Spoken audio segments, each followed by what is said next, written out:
Hello and welcome to Mystery Us. I'm Tony Pratt, your host for Mystery Us. And today on the program we have a very interesting guest, Blake Fontenay. He is the author of The Politics of Barbecue. He has been called the Tolstoy of Pork. Welcome to Mystery Us, Blake. Thank you. Glad to be here. Now, how did you become an author? Well, where did that all start? Actually, my father was an author, and for years that was something that I never really thought I could do.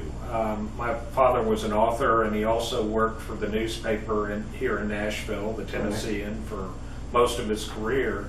And I followed his footsteps into the newspaper business, but I always thought when I was very young that writing a book is just something that I'd be completely out of my league trying to do it, and it just took too much effort and too much time. And then as I got older, I guess I hit my midlife crisis, and this was a challenge I wanted to try, and it was a lot cheaper than going out and buying a Corvette. So yeah, and maybe someday you'll be able to afford a Corvette if you sell enough of those books. Hopefully, yes. If people are out there watching and they will see this program, buy the book. And your father, Charles L. Fontenay, by the way, was a great mentor of mine in martial arts, and he was a great man. He wrote a lot of different kind of books. He wrote novels as well as nonfiction. He also had a book called The Key of Food Say, was more or less a philosophy of life kind of book. Right. Really interesting stuff. But we'll talk more about him later. Now about the politics of barbecue. Okay.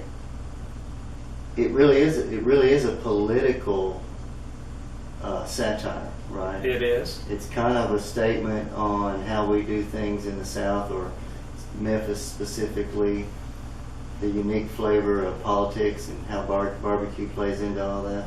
Well, I think that people look at it and they think of Southern politics as being more corrupt maybe than other parts of the country. But at the same time, I drew from a lot of sources when I was coming up with this story, and actually Providence, Rhode Island, believe it or not, there was a book about a former mayor there, and this was nonfiction, but I learned a lot from reading that book about a lot of the things that he did allegedly to enrich himself while he was mayor, and so I think that there's corruption in politics everywhere. Oh, yeah. Maybe it's just a little more colorful in the South. Right, we're a little more honest and open about it, or it gets revealed in ways around here that it doesn't get revealed other places. Now, you actually lived in Memphis and worked as a reporter for the what was it? The Commercial Appeal. Commercial Appeal for 10 years.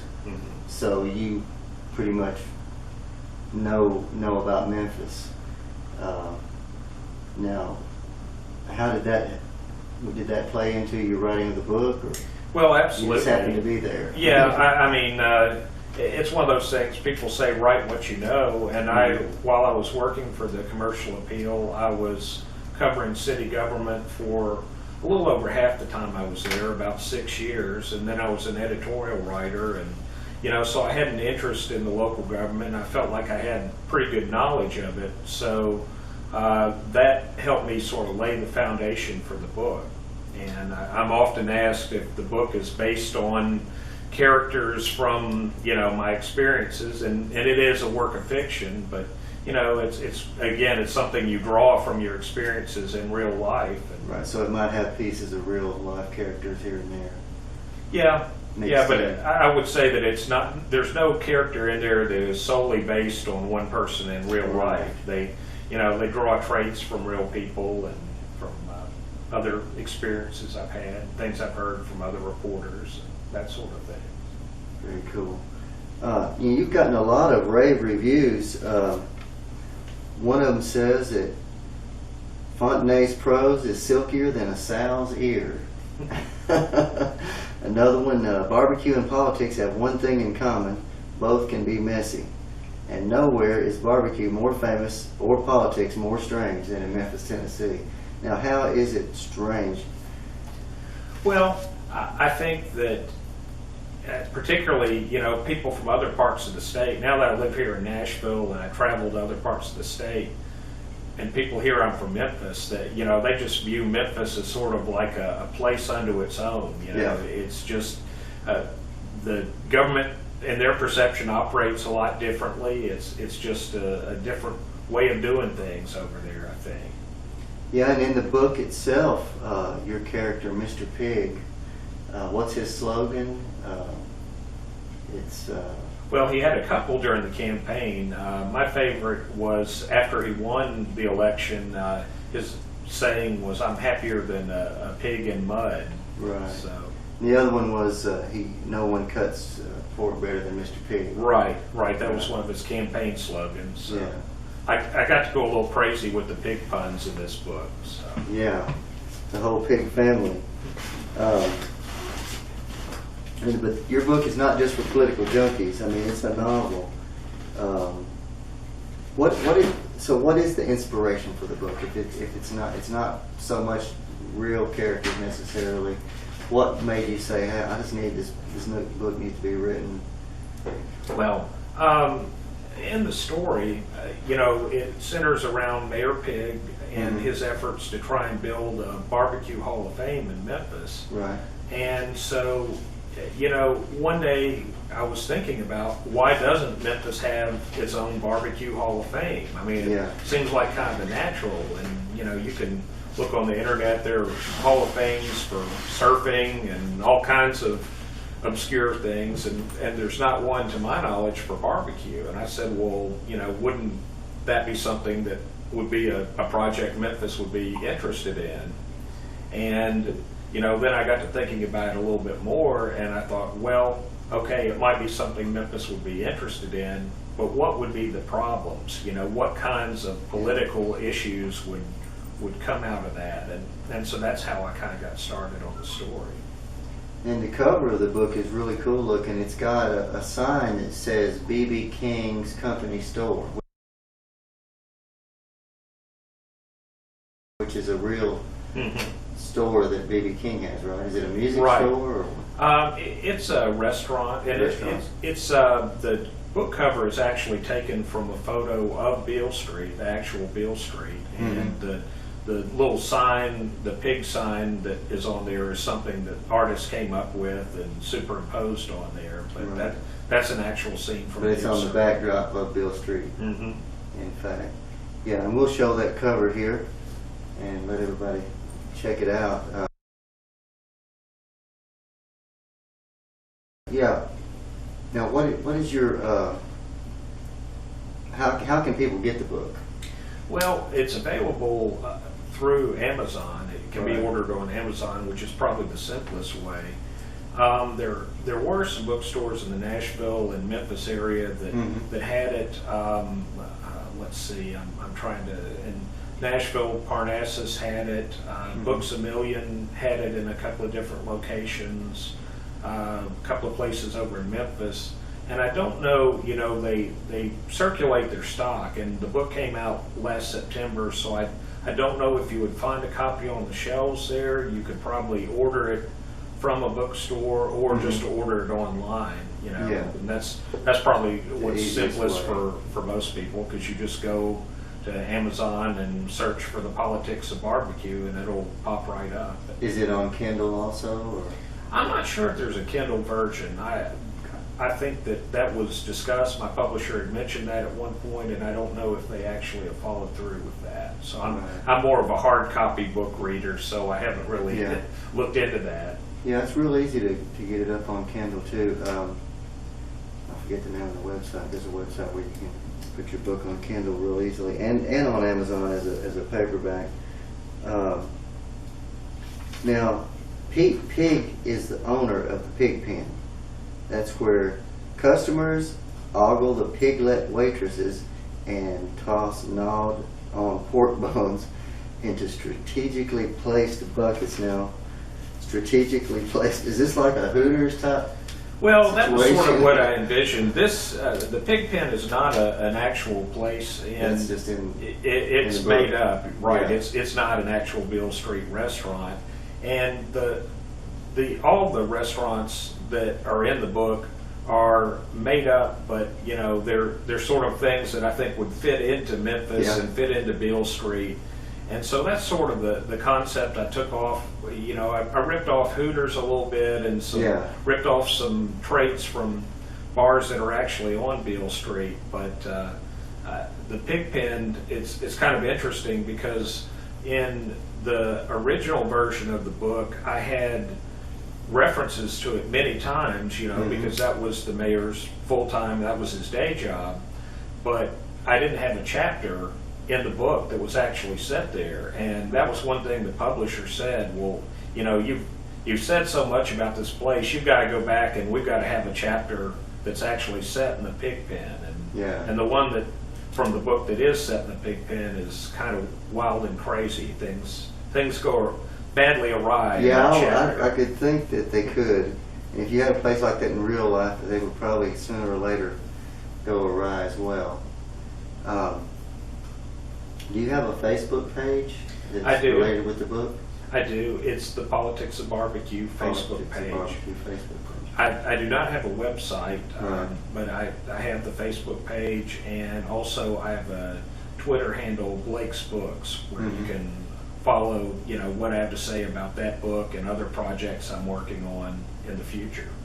Right, now your real life job to support your book authoring habit is you actually are communications director for 3 different departments of Tennessee state government. That's right. Wow. How do you get that job? I mean, how does that happen? Well, I guess I was in the right place at the right time. Right. The constitutional officers I work for, the Secretary of State, the Treasurer, and the Comptroller. And around the time I decided that I wanted to look into something different. I wanted to get out of the newspaper business. There was a turnover in all 3 of those offices, and new constitutional officers were elected by the legislature, and they were looking for a communications guy. And well, I'm not sure they were initially looking for one or not, but I told them that they ought to be. And Wow, that's good. You create your own job. That's how you do it. Show that there's a need for it. Now, the Secretary of State is Trey Hargett. Mhm. Yeah. Okay. And how long have you been doing that? a little over 4 years. Wow. And you put out, because I get the email messages, but you put out quite a bit of press releases. I mean, it's for all over the state. It's very specific stuff going on, and just it could taint you, I guess. I mean, you're seeing so much information and so many things. I mean, there's corruption exposed on one hand, but then there's a lot of really good stories. Good things are happening. Libraries being opened, and you know, just basic day-to-day stuff like that you're putting out. It really does run the gamut, because the comptroller is responsible for auditing local Mhm. governments and state agencies throughout the state. And, you know, there are a lot of releases we do that expose corruption, you know, money that's been stolen or Right. misappropriated, examples of waste, or, you know, and fraud. And so on one hand, you know, you've got that element to it, but then, like you say, the Secretary of State is also over the State Library and Archives, and so we're often putting out information about the programs there, and they're, you know, they have a lot of wonderful stuff Very going on. positive stuff, Workshops absolutely. and, you know, just different programs that people can take advantage of. So it's an interesting job, very varied in what I do from day to day. Right. Now, your dad was not directly in politics. I mean, he worked for the Nashville, Tennessee, and he was a reporter. Mm-hmm. He was a city desk editor for years over there, and but at one time he was involved with a friend of his who he actually wrote the biography for, Estes Kefauver, who was a Mhm. famous politician who actually ran for president, right? Right. Yeah. And the way that worked, I mean, my father was a political reporter for much of his career, so he knew Al Gore, junior and senior, you know, and Right. a number of other, you know, governors, senators, and of course Mr. Kefauver, and Yeah. you know, they had built a Yeah, speaking of Facebook a minute ago, your Facebook page has a video, a viral video. One of them should be viral if it's not. And it's of you on the lake with a lady, and the lady's asking you to please get me off this lake, Blake. Well, that is actually my wife, and that's on my personal Facebook page, by the way. That's separate from the Politics of Barbecue. People can friend me, you know, and just individually also. Yeah. But what was going on there is about a week ago, we saw a video that did go viral on the internet, and it was a husband secretly filming his wife while they were arguing because she wanted to go to the lake. Right. And she threw an absolute temper tantrum in the car, and it was all recorded, and you know, became a big viral video. And so we were out on the lake on our boat, and we were like, well, you know what? Let's do the counterpoint to that, where, you know, she is trying to get me to get her off the lake, and I'm not cooperating. And the funny thing about it is, you know, we thought everybody would have seen the first video and would have got what we were up to, but you know, there have been a couple of people who saw the video and said, Blake, she's going to kill you if you don't watch out.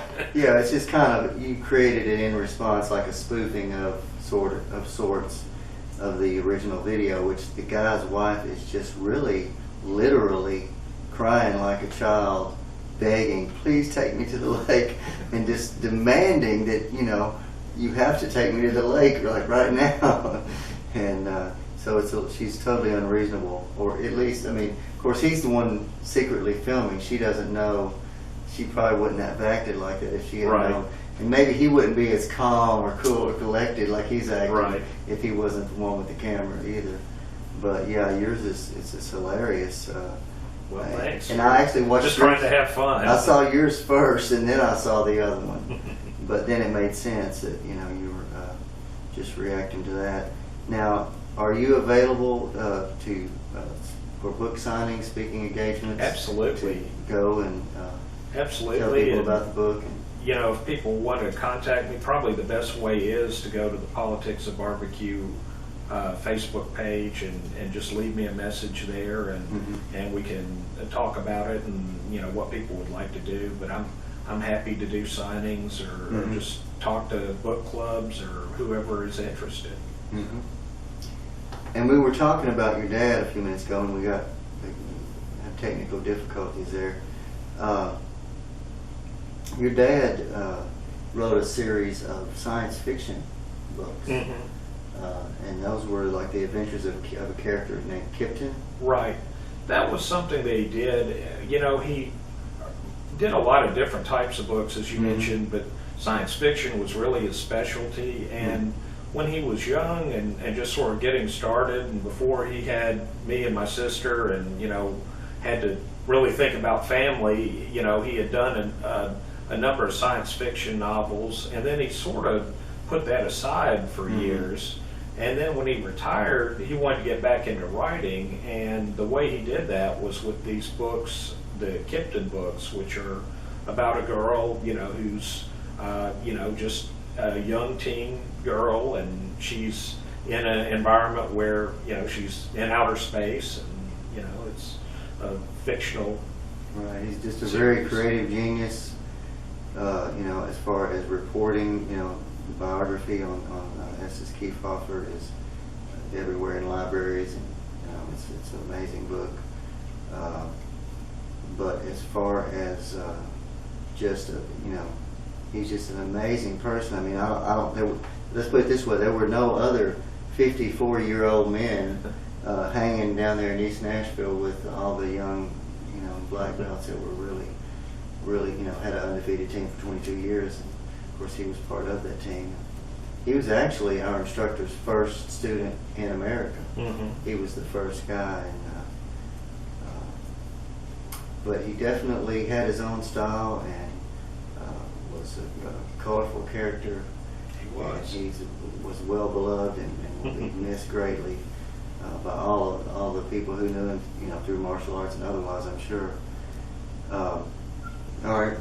In the book, do you discuss your own political views, or are your views infused in there? Or? Well, Is there a point of view? I think that, you know, it's not a partisan book. I don't think it's really Democratic or Republican. Mm-hmm. I think it's more an effort to point out that this type of corruption exists, you know, at all levels, or can exist at all levels of government, and you have to be vigilant for that.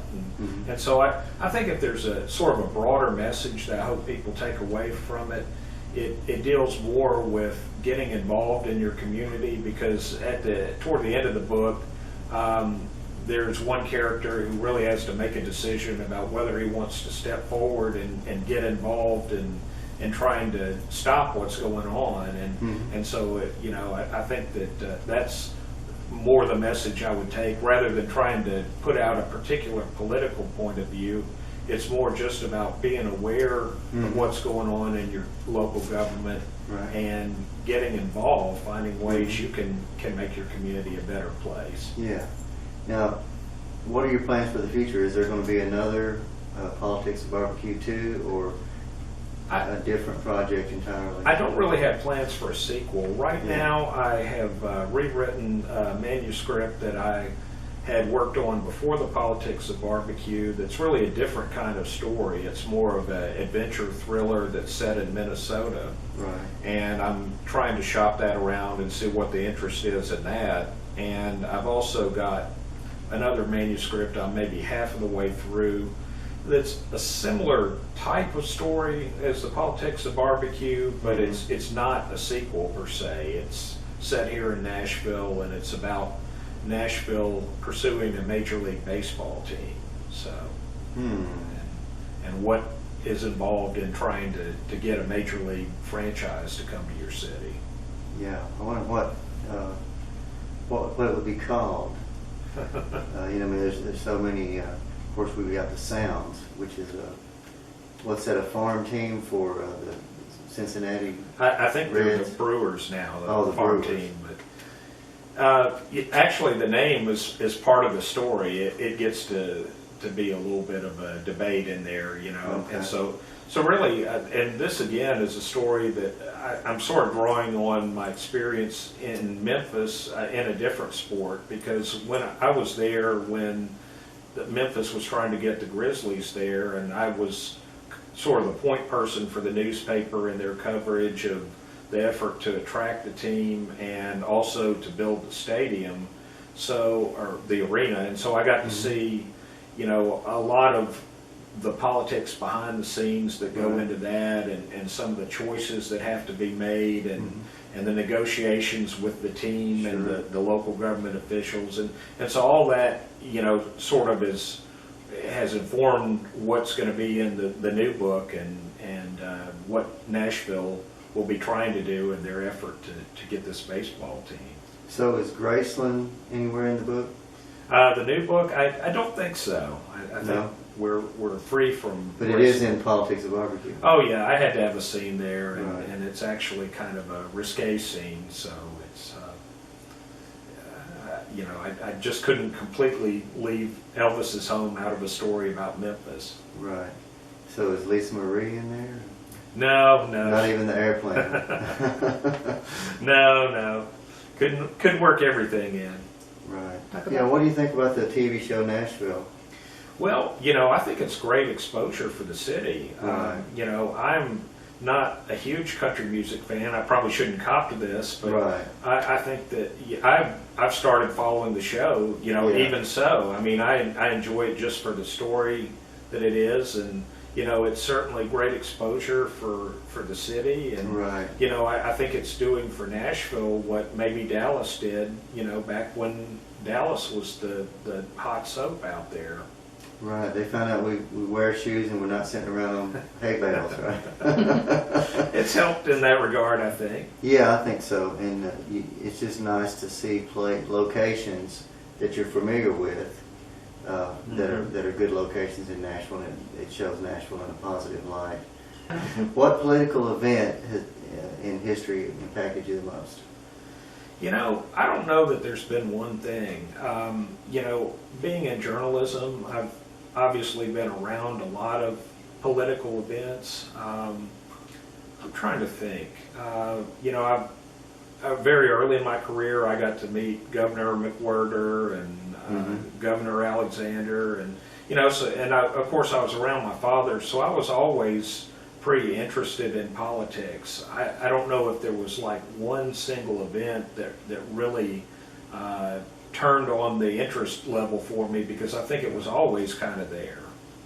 Yeah, I actually worked in McWhorter's office and was just a security with Tennessee State Capitol Police officer under Alexander and McWhorter. I never did meet Alexander, but I met McWhorter. Well, I will say this. When I was young, we had a neighbor down the street who ran and served on the Metro Council for 12 or 16 years. And so my mother got involved in those campaigns, so my sister and I did as well. So, at a very young age, I was out there knocking on doors and, giving out brochures at the polls and stuff like that. So, I guess that as much as anything influenced, my interest in politics and the political system. What is your vision of the future for Nashville and Tennessee? Well, I think Nashville is really growing. It's amazing because I'm a native of Nashville, but I moved away for a long time. I'd been in Florida and California and Memphis for years, and I've sort of completed the circle back here. And it's so interesting because the Nashville I remember as a kid is a lot different from Nashville right now. I mean, somewhere along the way, Nashville grew up and got cool, and so it's nice to see that, and I think that will probably continue. I think that Nashville in particular is going to continue to grow, and the suburban areas around it, and so I really think that it's going to be a city to watch for years to come. Right, and it's always been Music City. It's not just been country music city. I mean, it's all kinds of music here. I mean, B.B. King has a place here on 2nd Avenue. But I think, music... Well, one thing I would say about music, I mean, you don't have to appreciate you don't have to like country or blues to recognize the value that it has. I mean, it brings money into this economy. Oh, yeah. And so, even if, you're not a huge Taylor Swift fan, you ought to be glad that this is the center of country music recording. Right. We wouldn't want it to go anywhere else. No. So. No, we just need more music. And actually, Nashville got its name, Music City, not from country music. You know where the name came from originally? Where's that? From the Fisk Jubilee Singers. I did not know when they that. first started traveling around the country, they started telling them, well, you just come from music. It's a music city, So somehow that stuck from a newspaper report, and then all of a sudden Nashville was Music City. I learned something new today. Well, Blake, thanks for being our guest on Mystery Us. Glad to do it.